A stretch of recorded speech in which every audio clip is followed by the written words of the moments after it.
The David Pakman Show at davidpakman.com. Welcome to the bonus show. There's a lot of discussion about purple/red states that are targets to be turned blue or Democratic in the next few election cycles. Georgia's mentioned. Florida comes up. The Turn Texas Blue Project is a target. But today I want to talk about something different, which is a blue state that Donald Trump is reportedly starting to target for 2020. And it's the state of Minnesota. And Minnesota is interesting because, number one, no Republican presidential candidate has won Minnesota since Richard Nixon in 1972, which is 47 years, will be 48 years at the time of the 2020 election. This is the longest Democratic streak in any state in the United States, other than Washington, D.C., which isn't a state, which has voted for the Democratic presidential nominee since it gained 3 electoral votes in 1964. Trump says that Minnesota is a very strong Democratic state, and he is saying that he almost won and believes that he could win it in 2020, and that if he had just been there one additional time, he actually could have won Minnesota in 2016. Now, I don't actually believe that, Pat. I think it was not close enough that one more speech by Trump could have won Minnesota. I actually don't think that Minnesota is off the table for Donald Trump because the internal politics of Minnesota have been sort of unsteady since Trump won in 2016. That doesn't mean that Minnesota has become more conservative, but I think that what's missing from the discussion of whether Trump might or might not win Minnesota is that it's not going to be an isolated win. If Trump wins Minnesota, it's because Democrats have really messed up and they're probably going to lose other blue states as well. Otherwise, it seems very unlikely to me that Trump will win there. Yeah, I agree with most of what you said there. Trump lost Minnesota in 2016 only by 1.5 percentage points, so that is pretty close.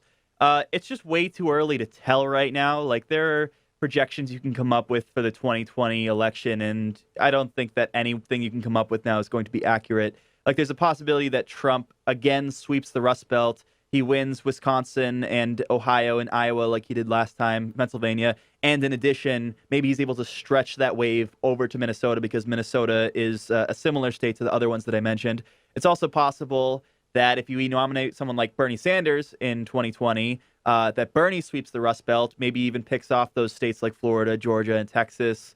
It's just too early to tell, I think. It's too early to tell, and you could make the case that, you know, Pete Buttigieg is a guy from Indiana, rather. He could do really well in that region of the country, although politically, Indiana and Minnesota are quite different. It's just too early, and most of the arguments being made by Republicans, the only argument that makes any sense is it was really close. It was closer than it's been, I believe, since 1984 in 2016. And if Trump just does a little bit better everywhere, he might overcome that 1.5 percentage point gap. That's fine. The other arguments that Republicans are making about Minnesota are pretty stupid. Like, they will say, well, Trump won all but 9 counties. There are 87 voting counties in Minnesota, and Trump won 78 of them. That's really common. That's because the red vote in Minnesota, as in many states, is distributed among a lot of very low population counties. And the high population blue areas overwhelmingly voted for Hillary Clinton, and it still got Hillary Clinton more votes. So most of the arguments I'm hearing are pretty dumb, specious arguments.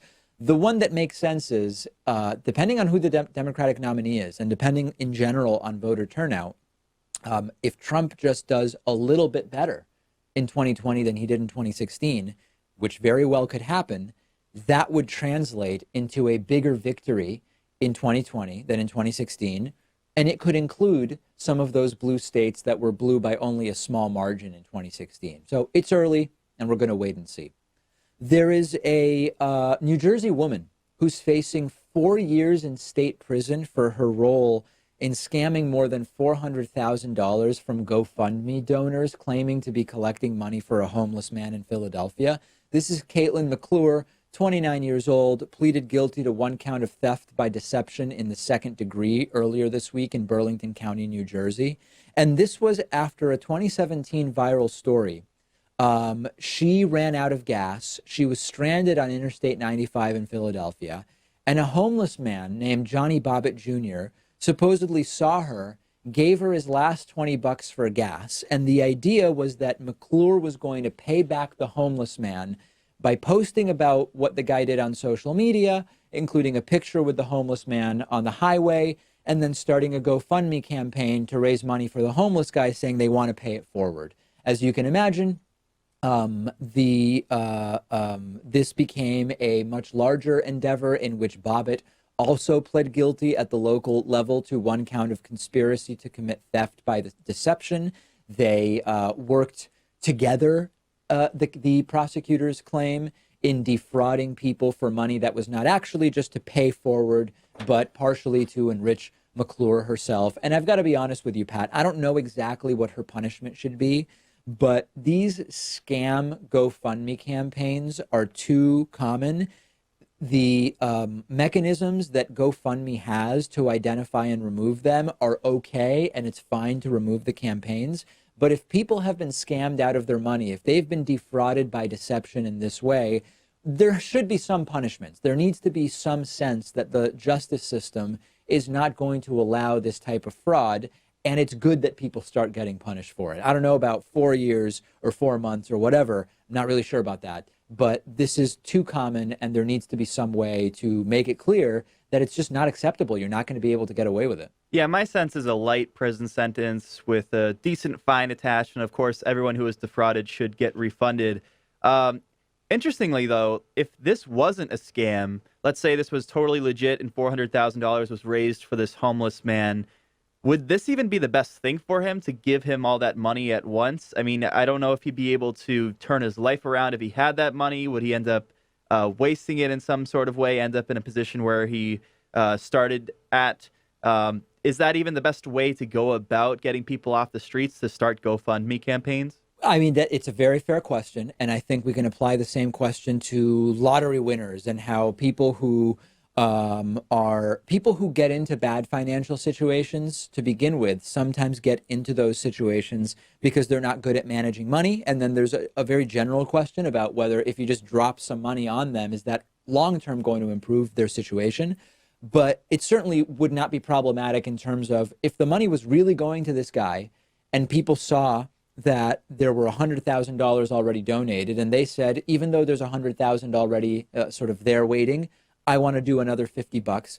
That's their choice. And as long as nobody's being defrauded, individual donors can decide, is this a good use of another $50? I think what you're bringing up is completely legitimate, but I think the concern of the justice system here is more about the fraud element. I think you make a very good point that there are questions about, in the same way that we question how international aid works and doesn't work so well, in the same way that we question the power of the lottery to actually make people wealthy long-term versus getting them into situations where they end up broke again and miserable. You're bringing up a very fair point. But from a legal perspective, I think as long as the money really is going to what people claim, we don't really have much to complain about in terms of the legal aspect.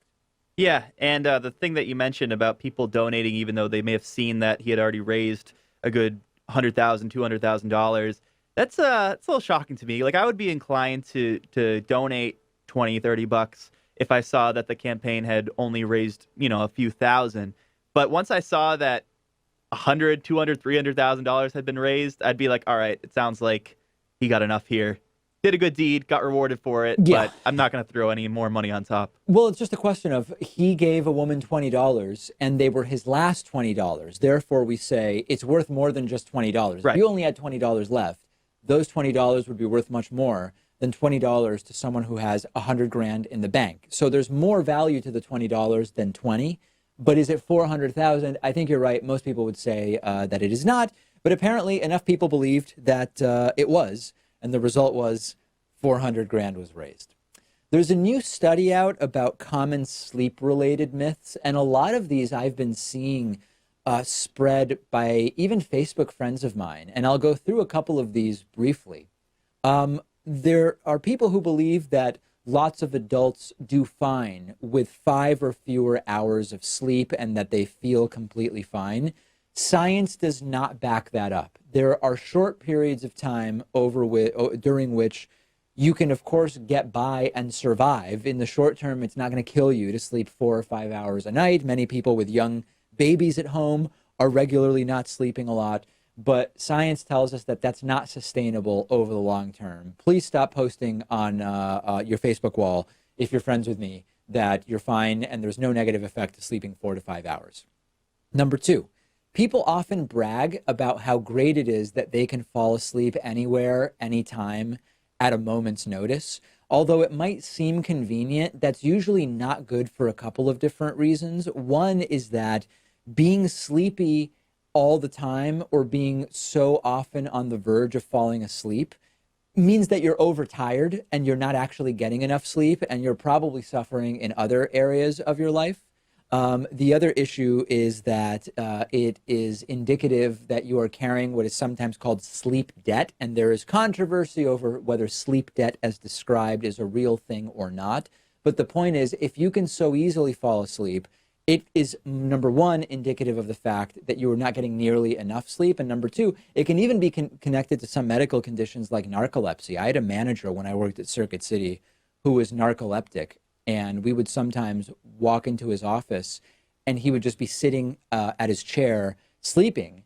And I would say, oh, hey, can you just look at this for me? And he would wake up, not even realize he had been sleeping, and go right back to typing on his computer as if it had been just like a momentary blink of an eye. And I think it was for him. That's not good. And sometimes the fall asleep anywhere, anytime stuff can be connected to medical conditions. Number three, a lot of people think that the brain and body sort of adapt to less sleep if you get on a schedule where you say, I'm going to sleep 6 hours a night and no more. I'll be tired at first. Eventually, my body will adapt. Couple of problems with that. Number one, it appears as though the sort of right amount of sleep is different for different people, and that outside of a small variance, there's not really an adapting to it. You can force yourself to just get up as soon as the alarm goes off, no matter how tired you feel, but the body does seem to tend towards a sort of correct amount of sleep for each person. So that one's not true. Snoring is mostly harmless is sometimes a myth. Snoring of a certain kind can be related to conditions like sleep apnea, although for many people snoring is harmless, so that one is sort of like sometimes a myth. The idea that drinking alcohol helps you with sleep, it can help you fall asleep, but it tends to make it so that you end up waking up a lot during the middle of the night, and sometimes are unable to sleep past 4, 5, or 6 hours. Former producer Lewis had that problem. So there's a lot of these sleep myths that get perpetuated, Pat. It's never clear exactly how, and they're just myths, and it's good for people to know that. Yeah, I think most of us need 7, 8, 9 hours of sleep per night. But I think it is true that there's a certain segment of the population, maybe it's about 5%, that only need about 5 hours of sleep, and they can get through their day and be totally healthy doing that. Potentially, the president is one of those people. And the article does not mention that. It doesn't rebuke that. I think that could be true. If so, I wish I was one of those people, because I need a healthy 7, 8 hours of sleep every night. I think you're right. I think there's like, I don't know how the bell curve would be divided, but the vast majority of people's natural sleep requirement is between, I believe, 7.5 and 8.5 hours. And then you can expand that to 7 to 9. That encompasses more of the population. And I believe that the bottom end is that about 5 plus 5.5 hours of sleep, I'm going by memory here, is an amount of sleep that somewhere between 10 and 15% of the population, so you're talking about sort of the tail end of the bell curve, does not suffer negative consequences from. Most people would with only 5.5 hours of sleep, but some percentage don't. And I think that you're right about that. Then there's some other ones, like if you're not falling asleep, just stay in bed with your eyes closed. More and more, the idea is if you're not falling asleep within 20 minutes, 15 to 20 minutes, you want to get up, read, whatever, walk around a tiny bit, and then sort of like come back and try again. Some people say it doesn't matter when during the day you sleep, as long as you get the right amount. That's not true. There are significant effects to psychological health from not being awake when the sun is out. We know that third shift workers suffer from that. So check it out. Good to be informed. Sleep, like exercise and a healthy diet.